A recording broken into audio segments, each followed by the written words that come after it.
Hello, it's Dawn from Cyprus here again, and today, before I begin our next video, I would just like to apologise for the faintness of some of the writing. At this present time, I'm actually unable to purchase anything, so I cannot get any more whiteboard pens. If there's any of you out there that are able to send me some, I would so much appreciate that, because as you can see, it's getting difficult to continue with these Greek lessons without them. I'm also short of other stationery, plastic file sheets, file paper, coloured pens for writing, exercise books.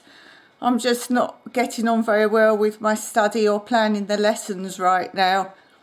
So if you can send me anything, I would so much appreciate it, because as you may be aware that in Cyprus we don't get monetarised, so none of our videos get paid for.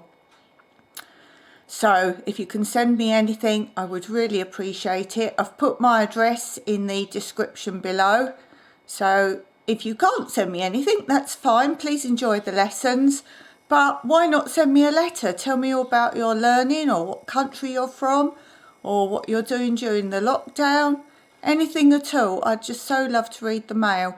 This is why I asked to see subscribers and thumbs up and comments, because I'm more about a community on YouTube. So all the very best to you, and as my saying is at the end of many videos, Meraki. I will tell you what that means at some stage, maybe when I get a lot of subscribers. So good luck with your learning, and on with the next Greek lesson.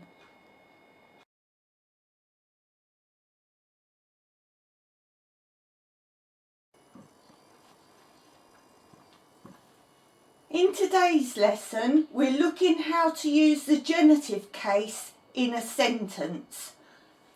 The green is when I'm using the genitive case. The indirect object shows possession, belongs to someone, whose. So whose is the thing that we're speaking about.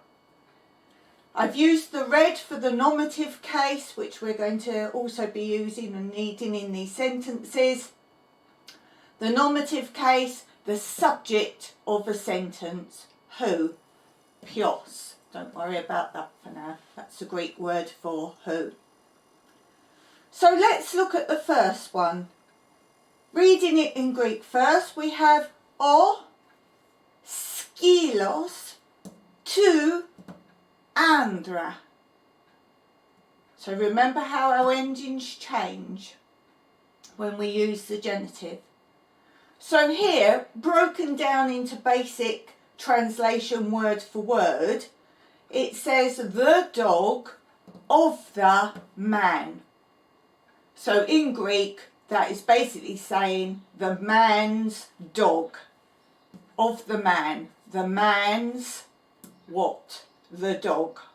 The subject, the dog. Of the man.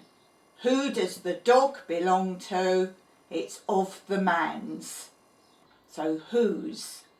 Of the man's. The dog of the man is basically saying the man's dog. So this is if we wanted to say something the man owns, we put that at the end, and then we put the subject first in this instance with this short sentence. So the second sentence, o skilos tis ginekas. So remember how our endings change and our prefix changes in genitive. Look back at your charts, look at the last video and the video before to see how all these change.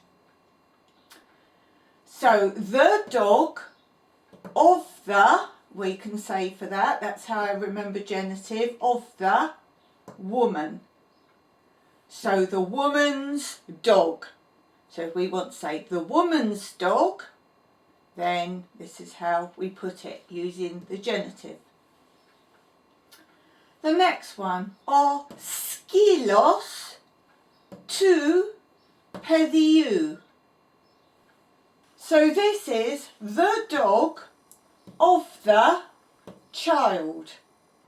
So it's basically the child's dog, but broken down word for word translation, which you shouldn't really do in Greek once you've got it, is the dog of the child. So therefore grammatically we say the child's dog.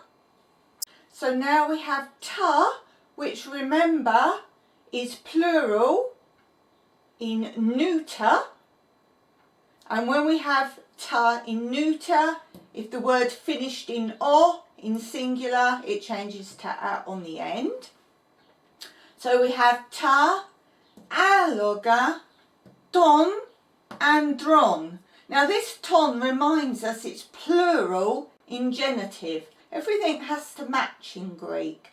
So we have the plural ending in genitive here, which is why we've changed the ending here. Look back at my video of how to use genitive and the changes. So reading this, we have ta, aloga, ton and dron. Remember, we move the emphasis here.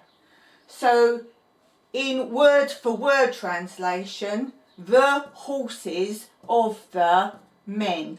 So this is saying the men's horses. Now we have ta, aloga, ton, gynekon.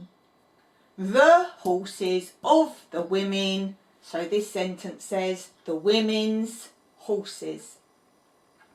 And the last one, ta, aloga, ton, perion.